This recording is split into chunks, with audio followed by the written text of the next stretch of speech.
12টাতে আমি ব্রেকফাস্ট করলাম। মা তোমাদেরকে কিছু দেখাতে চাই। ভাবছি তন্দুরি স্প্যাগেটি বানাই আজকে। খুবই ছোট ইন্ডিয়ার আর সাউথ ইন্ডিয়ার তো নিয়েইছে মনে হচ্ছে। ব্যাঙ্গালোরে আসলে সবার আগে এখানেই খেতে আসবো, এরকম টেস্টের খাইনি কখনো। Good afternoon everyone. আজকে আমাদের ব্যাঙ্গালোরে ডে 2। এখন বাজে হলো বেলা 12:30। মা এখানে বসে নেল পালিশ পড়ছে, আমি একদম পুরো রেডি হয়ে গেছি। আর বুনু এইমাত্র স্নান করে এলো, ও রেডি হবে। আমাদের চারিদিকে সারা ঘরে জিনিসপত্র ছড়ানো ছেটানো, একেবারে যা তা অবস্থা। জামা কাপড় রাখার জায়গা নেই। বাড়ি ছেড়ে হোটেলে এসে বাইরে থাকতে গেলে যা অবস্থা হয় সেরকমই অবস্থা, খুবই আনঅর্গানাইজড। তো যাই হোক, আজকে আমরা এখন বেরোবো। কোথায় যাব জানি না। সকাল থেকে আমরা কিছু ব্রেকফাস্টও করিনি, মা শুধু চা খেয়েছে, চা বিস্কুট খেয়েছে আর বাদাম ভাজা খেয়েছে বসে বসে। খেলাম তাই বাদাম খেলাম। হ্যাঁ, আর আমি অনেক তালের বড়া খেয়েছি আর অনেকগুলো মালপোয়া খেয়েছি। মা প্রচুর তালের বড়া আর মালপোয়া নিয়ে এসছে বাড়ি থেকে, তো আমি সেগুলো খেয়ে আমার পেট ভরিয়েছি সকালের জন্য। এবার আমরা আগে হয়তো লাঞ্চ করব, তারপরে ডিসাইড করব যে কোথায় যাব কি করব। তো চলো আজকে তাহলে ব্লগটা এখান থেকেই শুরু করি। কোথায় যাচ্ছি কি করছি সবটাই তোমাদেরকে দেখাবো, তোমরা দেখতে থাকো। গুড মর্নিং সবাইকে। এই আজকে আমার উঠতে একটু লেট হয়ে গেল, আর এখন আমি গেছিলাম ব্রেকফাস্ট করতে। অনেকই লেট হয়ে গেছে, 12টা বাজছে। এখন 12টাতে আমি ব্রেকফাস্ট করলাম। আর আজকে বৃষ্টি পড়ছে না, ভালো ওয়েদারটা করে আছে। মা তোমাদেরকে কিছু দেখাতে চাই, তো চলো দেখে নিজে কি দেখাবে। এই যে মনার জন্য একটা কোট সেট এনেছি, বাড়ি থেকে গিফট এসছে। এটা একটা কোট সেট। হ্যাঁ, এটা বোঝা যাচ্ছে না, দাঁড়াও তোমাদেরকে একটু কাছ থেকে দেখাই। এটা না প্যান্টটা না, ইয়েটা জামাটার স্টাইলটা হলো ওই আংরাখা যেটা বলে, এই যে এবার বোঝা যাচ্ছে। তো ওই আংরাখা কাটিং এর এই ওপরের কুর্তিটা, মানে শর্ট কুর্তি, আর একটা এর সাথে হলো প্লাজো প্যান্ট আছে। আচ্ছা, স্ট্রেট প্যান্ট। ওকে।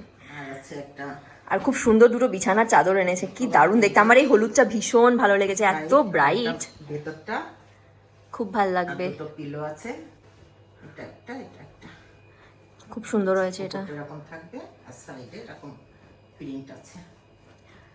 এগুলো না আনলে তো এর জায়গায় অন্য অনেক জিনিস আনা যেত। এরই তো ওজন হয়ে গেছে 5 কেজি মনে হচ্ছে বিছানার চাদর। বাবা রে, দেখেছো?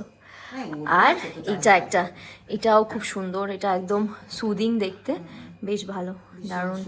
হ্যাঁ, খুব সুন্দর। দুটো পিলো কভার আছে, সেম চাদরের মতনই। হ্যাঁ, পিলোটাই যে এক সাইডে এরকম প্রিন্ট, হ্যাঁ, আর এক সাইডে এরকম আছে, দারুণ। এবার যখন ওই মে জুনে বাড়ি গেছিলাম, তখন গড়িয়াহাট থেকে চাদর কিনবো বলে ভেবেছিলাম, তো কিন্তু সেগুলো কেনা হয়নি। ভাবলাম যে আবার ব্যাগের ওজন বেশি হয়ে যাবে, আনতে পারবো কি পারবো না, কিন্তু মা এখন ঠিক নিয়ে চলে এসছে। সবাই রেডি হয়ে আমাদের অ্যাপার্টমেন্টের নিচে এসে দাঁড়িয়ে আছি, অটো বুক করেছি।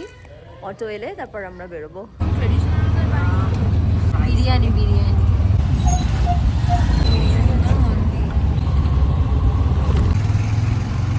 এসেছি ভেরি ফেমাস নাগার্জুনা রেস্টুরেন্টে। প্রচণ্ড ভিড় দেখতে পাচ্ছি, একদম ফুল বুক সব কিছু। দেখি জায়গা পাওয়া যায় কিনা। আমি যবে থেকে রিলে দেখেছি নাগার্জুনা রেস্টুরেন্ট, আমি মানে সবসময় চেয়েছিলাম কি ব্যাঙ্গালোরে আসলে সবার আগে এখানেই খেতে আসবো। তো আজকে আর সেই সুযোগটা হাতছাড়া করলাম না। তুমি ভিড় দেখে কি বলছো মা? না, খাই না তো। হ্যাঁ, আমাদেরকে 10 মিনিট ওয়েট করতে বললো, তো আমরা এখন আপাতত ওয়েটই করছি।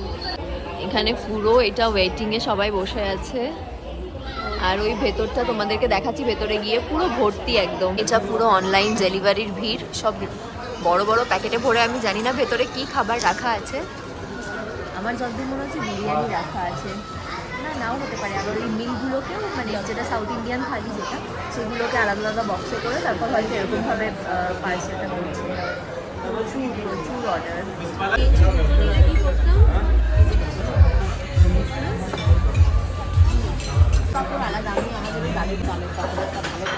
আমরা খাবার অর্ডার করে দিয়েছি। এখানে আছে আমাদের হলো মুর্গ বাদাম শরবা, এখানে আছে হলো চিকেন রোস্ট, আর এটা হলো মাটন বিরিয়ানি, এটাও মাটন বিরিয়ানি। তো এই হলো আমাদের আজকে দুপুরের লাঞ্চের মেনু। আমরা খেয়ে দেখি এবার কেমন লাগছে খেতে। কেমন খেতে? তোমার কেমন লেগেছে স্যুপটা? এখানে ব্যাকগ্রাউন্ডে এত গান বাজছে, আমি জানি না তোমরা কতটা কি শুনতে পাবে, আমি বাড়ি গিয়ে দেখবো যদি নিতান্ত কিছু শোনা না যায় তাহলে আমি ভয়েস ওভার দিয়ে দেবো, তাছাড়া আর কোনো অপশন নেই। কেমন লাগছে তোর স্যুপটা? ভালো টেস্ট। কখনো এরকম টেস্টার খাইনি কখনো স্যুপ, দারুণ খেতে। মানে চাই very different, very very very different. মানে আমার তো মনে হয় চাইনিজ স্যুপ থেকেও আমার রিসেন্টলি এখানকার সাউথের যেই স্যুপগুলো হয় বিভিন্ন শর্বা আমার দারুণ লাগে খেতে।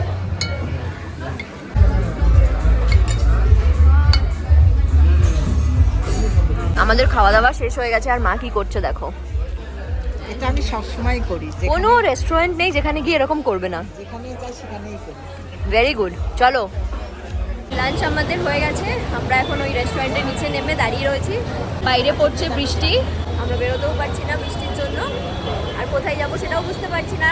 আমরা কাবান পার্কে যাব ভেবেছিলাম, বাট এরকম বৃষ্টি হলে ওই পার্কে গিয়ে আর কি করবো, এখন ওটাই ভাবছি কোথায় যাওয়া যায়, কি করা যায়। এই ঘন্টাখানিক রেস্টুরেন্টের বাইরে ওয়েট করে আমরা একটা অটো পেলাম। কতগুলো অটো যে আমাদের ক্যান্সেল করলো তার কোনো ঠিক নেই। আমরা এখন যাচ্ছি যেখানে যাবো ভেবেছিলাম, কাবান পার্কে যাচ্ছি, যেহেতু বৃষ্টিটা কমে গেছে তো দেখি গিয়ে ঘুরতে পারি কিনা ভালোভাবে। দাঁড়িয়ে দাঁড়িয়ে ঘুম পেয়ে গেছি। মা বলছে দাঁড়িয়ে ঘুম পেয়ে গেছে, আমাদের সবারই ঘুম পেয়ে গেছে, আর দাঁড়িয়ে থাকতে পারছিলাম না, খুব পা ব্যথা করছিল। সময় দাঁড়িয়ে থাকলে পড়েই যেত। আমরা তারপরে দাঁড়িয়ে থাকা এবার দেখি যদি একটা ন্যাপ নেওয়া সম্ভব হয় তো অটোতেই ন্যাপটা নিয়ে নেবো পৌঁছানো অব্দি।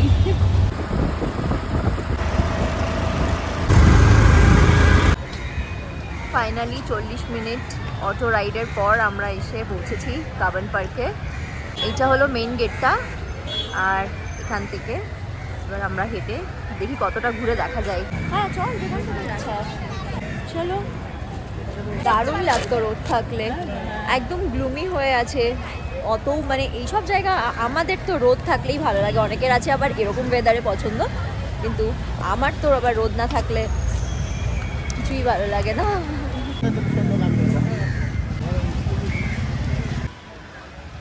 ফোন দিলাম অটোতে না মা, আমার তো হাত থেকে ফোনই পড়ে গেল।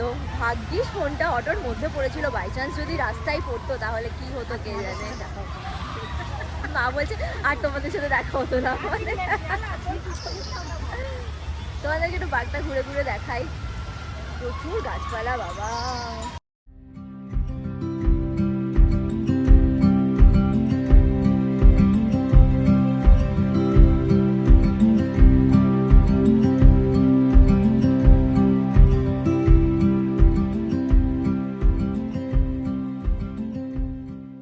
আমার হঠাৎ মনে পড়লো যে 2016 সালে আমরা যখন ব্যাঙ্গালোর ঘুরতে এসেছিলাম দুদিনের জন্য, তখন আমরা এই কাবান পার্কে এসেছিলাম। তখন নামও জানতাম না, আর সব থেকে বড় কথা এত ফেমাস, এত রিল এইসব তখন ছিলও না যে লোকে জানবে যে কোথায় আসছি কি আসছি। যেটা দেখে মনে পড়লো সেটা হলো এর পাশে যেই এরোস্পেস মিউজিয়ামটা আছে ওটাতে আমরা গেছিলাম, সেটা খুব ভালো করে মনে আছে। ঠিক তার পাশে একটা পার্কে এসেছিলাম, আবার প্রায় 9 বছর পরে একই জায়গায়। এই জায়গাটা কি সুন্দর, মা এখানে ফটো তুলছে। এই জায়গাটা ভীষণ সুন্দর লাগছে। এখানে একটা ব্রিজ মতো, ব্রিজ ঠিক নয় রাস্তায়, দুপাশে একদম পুরো জঙ্গল আর মাঝখান দিয়ে রাস্তাটা যাচ্ছে। এই দিকটাও খুব সুন্দর লাগছে। কি বলছো? ওই শাকটা মনে হচ্ছে। কোন শাক? যেটা ওই যে মামা বাড়ির ওই সামনে। না না ওইটা নয়, হ্যাঁ? না না ওটা ওই শাক নয়। কিন্তু দেখতে ওরকমই পাতাগুলো, এগুলো একটু বেশি বড় বড়। এটা অন্য কিছু, এখনই গুগলে সার্চ করলেই জানতে পারবো এটা কি। দারুণ লাগছে। হ্যাঁ খুব সুন্দর লাগছে। মনে হচ্ছে পুরো ঘন জঙ্গলের মধ্যে দিয়ে আমরা কোথাও যাচ্ছি। তারপরে মানে ক-হাজার গাছ আছে এখানে। এখান থেকে জাস্ট ভিউটা দেখো, মানে ভিউ বলতে কি লাগছে সামনেটা দেখো।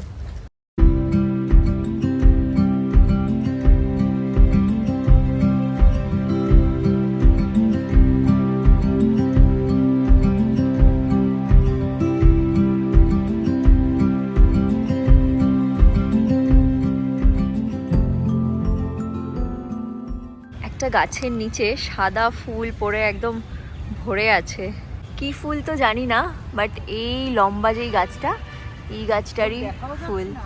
গাছে ফুল দেখা যাচ্ছে না, কিন্তু একদম নিচে এত ফুল পড়ে আছে। আর এখানে প্রত্যেকটা গাছে নাম্বারিং করা আছে। এই গাছটার নাম্বার 2502। এই গাছটার নাম্বার 2611। মা এখানে অবাক হয়ে বোঝার চেষ্টা করছে এটা কি ফুল। মাধবীলতার মতো ডাটিগুলো। হ্যাঁ মাধবীলতার মতনই দেখতে, কিন্তু এটা মাধবীলতা নয়। যতদূর চোখ যাচ্ছে শুধু গাছ আর গাছ, গাছ ছাড়া কিচ্ছু নেই। আমরা পার্ক থেকে বেরোলাম আর আবার বৃষ্টি শুরু হয়ে গেল। এটা অ্যাকচুয়ালি পার্ক বলতে বোটানিক্যাল গার্ডেন টাইপের, মানে ওখানে যদি ভাবো যে ওই অ্যামিউজমেন্ট পার্ক, একদমই সেটা নয়। প্রচুর গাছপালা, মানে কত হাজার যে গাছ আছে তার কোনো ঠিক নেই। বেশ সুন্দর, হ্যাঁ বোটানিক্যাল গার্ডেনেরই, কিন্তু খুব ভালো শান্ত পরিবেশ, ভালোই লাগছিল। কিন্তু অনেক বড়, যেটা আমরা তো আজকে দেখে শেষ করতে পারবো না, তাই জাস্ট একটু খানিকটা ঘুরে টুরে বেরিয়ে চলে এলাম। এবার যেহেতু বৃষ্টি পড়ছে তো গাছের নিচে আপাতত দাঁড়িয়ে আছি, দেখি কখন বৃষ্টি থামে, তারপর আবার নেক্সট ডেস্টিনেশনটা ঠিক করবো। এখানে একটা জায়গা থেকে আরেকটা জায়গায় যেতে এত সময় লাগে। আমরা 45 মিনিট ধরে কাবান পার্ক থেকে এখন এসে পৌঁছলাম হলো ফিনিক্স মলে। তো চলো ভেতরে যাওয়া যাক। ইন্ডিয়ার অর্ধেক জায়গা ব্যাঙ্গালোর নিয়ে এসেছে। ইন্ডিয়ার অর্ধেক, সাউথ ইন্ডিয়ার তো নিয়েইছে মনে হচ্ছে। কি হয়েছে? দুতলা, খুবই ছোট, কিন্তু ফিনিক্স তো অনেক বড় ফেমাস মল। আমি জানি না এখানে। হ্যাঁ চেন্নাই একটা বিশাল বড়, চেন্নাই ফিনিক্স মলটা হিউজ। তাহলে কোনো লাভ নেই, চল কেটে পড়ে এখান থেকে। মা বলছে অটোতে বসে থেকে থেকেই এত কোমর ব্যথা হয়ে গেছে যে আর হাঁটার এনার্জি পাচ্ছে না। তাই মানে দেখে দেখে যাচ্ছি, হাঁটতে গেলে পারা যাচ্ছে না। আর ডিস্টেন্স এক জায়গা থেকে এক জায়গায় সত্যি এই দুজন যা শুরু করেছে, দুজন না মা, বুনুকে নাকি এখানে রেখে যাবে না। বলছে পুজোয় যদি ও এখান থেকে না যেতে পারে বাড়ি, তাহলে নাকি মা অঞ্জলি দিতে যাবেন অষ্টমীতে। ভাবো কত বড় কথা। আমাকে তো এইসব কলোনি আমাকে রেখে দিয়ে এই মা কান্নাকাটি শুরু করে দিয়েছে। কি এরকম করলে কি করে হবে? অদ্ভুত ব্যাপার। আমি বলছি হায়দ্রাবাদ যেতে হবে না, মাখান এখান থেকে না, এখান থেকে বাড়ি পাঠিয়ে দেবো। এখানেই থাকুক। এখানে থাকবে না, থাকুক, আমার কোনো অসুবিধা নেই। আমার কি থাকুক এখানে, কোনো ব্যাপার না। আমি তো হায়দ্রাবাদ অব্দি নিয়ে যেতে পারবো না মনে হচ্ছে, যা পাগলামো করবে সারা রাস্তা। ও ভগবান। আমরা এখন এসেছি হলো তানেরাতে, একটু শাড়ি দেখছি ফিনিক্স মলের মধ্যেই। শাড়ি দেখছি কেমন কি আছে দেখি। একটা শাড়ি অলরেডি অন্য দোকানে পছন্দ হয়ে গেছে। এখানে যদি কিছু পছন্দ হয় তাহলে এখান থেকেই নেবো, আদারওয়াইজ ওই দোকান থেকে ওটাই নেবো। তোমাদেরকে একবার কালেকশনটা দেখিয়ে দিই। তানেরা আমার অল টাইম ফেভারিট একটা ব্র্যান্ড। ভীষণ সুন্দর সুন্দর সিলেক্টিভ শাড়ি পাওয়া যায়, আমার খুব ভালো লাগে। এখানের বেনারসিগুলো দেখো, ওয়াও। আর এখানে আছে কিছু লাল কাঞ্জিভারম।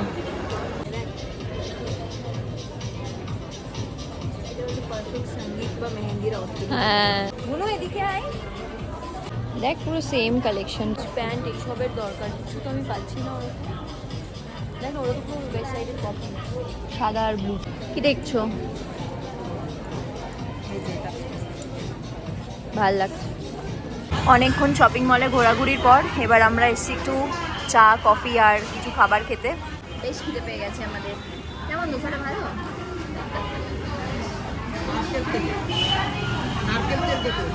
হ্যাঁ আমরা নিয়েছি ভেজ চাউমিন, একটা চা, একটা কফি আর একটা মশলা ডোসা। বাজে এখন 9:30। আমরা আমাদের ঘোরাঘুরি সব শেষ করে চলে এসেছি আমাদের রুমে। এখানে মা রেস্ট নিচ্ছে, বাবি ফোন টিপছে, আর আমি কিছুই করছি না। আমি ওয়েট করছি চার্জারের এই প্লাগ পয়েন্ট ফাঁকা হবে, আমি তখন চার্জ করব। এখানে ব্লিঙ্কিট বিস্ট্রো পাওয়া আছে। বিস্ট্রো আচ্ছা, মানে কফি দিয়ে দিতে আসে। আজকে আমরা প্রচন্ড ঘুরে নিয়েছি, ভীষণ টায়ার্ড হয়ে গেছি। মানে আজকে কত কিলোমিটার কভার করেছি বলো তো মা? আজকে কিছু না হলে বোধহয় 50 কিলোমিটার তো এদিক ওদিক করেছি। মানে সব পুরো ঘোরাটা মিলিয়ে 50 কিলোমিটার হয়ে গেছে। সব কিছু এত দূরে, একটা জায়গা থেকে আরেকটা জায়গা, মাথা খারাপ হয়ে যাচ্ছে। অটোতে বসে থাকতে থাকতে কোমর ব্যথা হয়ে যাচ্ছে, ঘুমিয়ে পড়ছি, লিটারেলি এইসব করেছি। আর আমরা তো সন্ধ্যাবেলা টুকটাক খাবার খেয়েছিলাম। সন্ধ্যাবেলা ঠিক না, তখন অলরেডি 8:30 বেজেই গেছিলো। তো আমি আর বুনু হয়তো রাতে সেরকম কিছু খাবো না, কিন্তু মায়ের জন্য ইডলি নিয়ে এসেছি, ওটাই মার ডিনার হবে রাতে। আর এখন কি করবো জানি না। ঘরে এতক্ষণ বাইরে ঘুরছিলাম, ঠিক আছে, টায়ার্ড লাগছিল, কিন্তু এখন ঘরে চলে এসেছি তো এখন আবার একটু বোরও লাগছে, তাই না? হ্যাঁ বোর লাগছে না, ঠিক বোর লাগছে। ঘুরেছি না আজকে, ও অনেকটা ঘুরেছি, অসুবিধা হচ্ছে না, একটু রেস্ট নিচ্ছি এখন। কিন্তু আমার বোর লাগছে। কেন আমার রে, ভালো তোর লাগছে মোটে থাকতে ইচ্ছা করে না ঘরে? কি তোর বলছো? একদম ঘরে থাকতে ইচ্ছা করে না, আমি তো দেখছি। না, ঘরে একদম থাকতে ইচ্ছা করে না তা না, স্যাটারডে সানডে আমার ঘরে থাকতে ইচ্ছা হ্যাঁ, করে না। সারাদিন তো ঘুরে এলাম, বাড়ি এখন তো বড় না হয়ে গেছে না? মানে এখানে তো কিছু করার নেই, একদম অন্ধকার টাইপের, মানে আশেপাশে কিছু আমরা দেখারও গল্প নেই। করবো, তালের বড়া খাবো, বাদাম খাবো, অসুবিধা কত নেই। তালের বড়া খাবো? সকালের যতক্ষণ ব্রেকফাস্ট থেকে আমি থাকবে। তালের বড়াই খাচ্ছি। দেখি কি করি, কি আর করব, ফোন করে একটু এদিক ওদিক গল্প করব, বাড়িতে ফোন করব, তারপর বিল্টুকে ফোন করব, এইসবই করব। দলুকে ফোন। হ্যাঁ, আর জানি না, বিল্টুকে বলেছিলাম একটু হায়দ্রাবাদের থেকে ব্লগ করতে, ও কিছু করেছে কিনা জানি না, যদি করে থাকে তাহলে যেখানে যেখানে অ্যাড করার আমি তো করেই দেবো, আর না করলে তোমরা শুধু ব্যাঙ্গালোরের ব্লগই দেখতে পাবে। সকাল থেকে তো আর ব্লগ করা হয়নি, অনেক কাজ ছিল। আমি গেছিলাম চুল ফুল কাটাতে আজকে, তারপরে লাঞ্চ করে নিয়ে একটু টিভি দেখছিলাম, নিয়ে এখন একটু হেঁটে এলাম বাইরের থেকে, আর তারপরে দেখি এখন একটু ডিনার বানাই। মন্ত্রা তো বানিয়ে গেছে সব কিছুই, আছে অনেক খাবার, কিন্তু ভাবছি একটু স্প্যাগেটি বানাই। এখানে একটু লঙ্কা রসুন কেটে নিয়েছি, এখানে চিকেন রাখা আছে, তোরা বানিয়ে দিয়ে গেছে, এটা একটু তন্দুরি টাইপের চিকেনটা। ভাবছি তন্দুরি স্প্যাগেটি বানাই আজকে, তো দেখা যাক কি কি বানাতে পারি আমি। আমিও জানি না কি হবে। হয়েই গেছে মনে হচ্ছে এটা সিদ্ধ। জেনারেলি স্প্যাগেটি একদম বেশি গলি দিলে একদম বাজে লাগে, তো একটু শক্ত শক্ত থাকা উচিত, মানে এটা এরকম করে যেন কাটা যায় চামচে করে। তা আমি এখানে দিয়ে দিয়েছি একটু বাটার দিয়ে দিয়েছি, একটু তেল দিয়ে দিয়েছি, জেনে রসুন দিয়ে দেবো, লঙ্কাটা পরে দেবো। এখন রসুনটা একটু হালকা ভাজা হলে স্প্যাগেটিটা দিয়ে বাস একটু নেড়ে চেড়ে নেবো। এই দেখো অলমোস্ট হয়েই গেছে, এটা দেখে তো ভালোই লাগছে, আমি একটু টেস্টও করে দেখলাম, খেতেও ভালো লাগছে, একটু আলাদা টাইপের। এরপরে এই স্প্যাগেটিটা খাবো আর টিভি দেখবো, কিছু দেখবো, একটা কোনো ওয়েব সিরিজ বা ইউটিউব দেখবো কিছু।